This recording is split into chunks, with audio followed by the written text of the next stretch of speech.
இதை தலைமையாகி நடத்துகிற Marxist communist கட்சியினுடைய மாநில தலைவர் தோழர் அருமையண்ணன் சண்முகம் அவர்களுக்கும், எனக்கு முன்னால் பேசிவிட்டு அமர்ந்திருக்கின்ற அனைத்து கட்சியை சேர்ந்த முக்கிய பிரமுகர்களுக்கும், சட்டமன்ற உறுப்பினருக்கும், முன்னாள் சட்டமன்ற உறுப்பினர்களுக்கும், வரி புரிந்த விவசாய சங்கங்களுக்கும் எனது பணிவான வணக்கம்.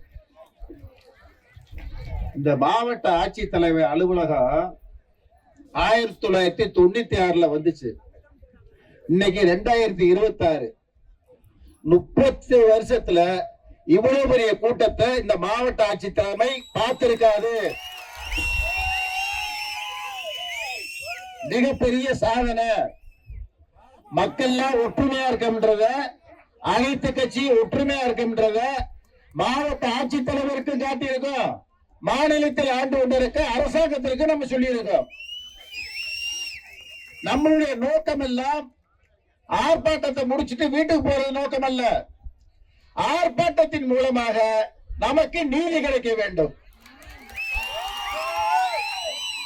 எங்க சொத்தை எங்க கிட்ட கொடுத்துரு, நீதி இருக்கிறத எடுத்துக்க, வனத்துறையும் காப்பாத்து. நீதிமன்றத்தை நாங்க மதிக்கிறோம், நாங்க மதிக்கலன்னு சொல்லல. நம்ம எம்எல்ஏ சொன்ன மாதிரி உச்ச நீதிமன்ற தீர்ப்பு பல தீர்ப்பு சொல்லி இருக்கு. முல்லை பெரியாறுல 152 அடி தண்ணி தேக்கலாம்னு சொல்லியாச்சு. ஆனா கேரளாவில் தேக்க விட மாட்டேன்றாங்க. தீர்ப்பு சொல்லியாச்சு. மேகதாது அணையில அணை கட்டக்கூடாது தீர்ப்பு சொல்லியாச்சு. தண்ணி திறந்து விடுறான்னு சொல்லியாச்சு. ஆனா தண்ணி திறக்கல.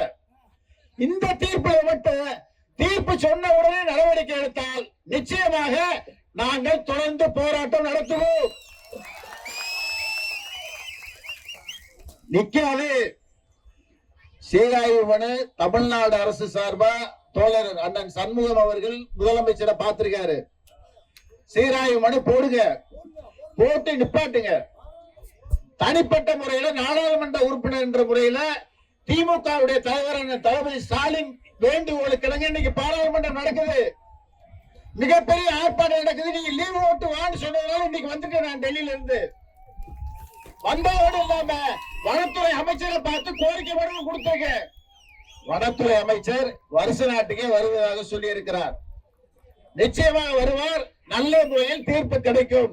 இன்னொன்னு சூசகமா சொல்றேன், இந்த போராட்டம் தொடர்ந்து போராட்டம் நடத்த உங்களால் ஓட்டு போட்டு எம்பியா இருக்கிற தங்கத்தமிழ் செல்வன், இந்த போராட்டத்துல எது உதவி நடந்தாலும் எனது எம்பி பதவியை நான் ராஜினாமா செய்யவும் தயாராக இருக்கின்றேன்.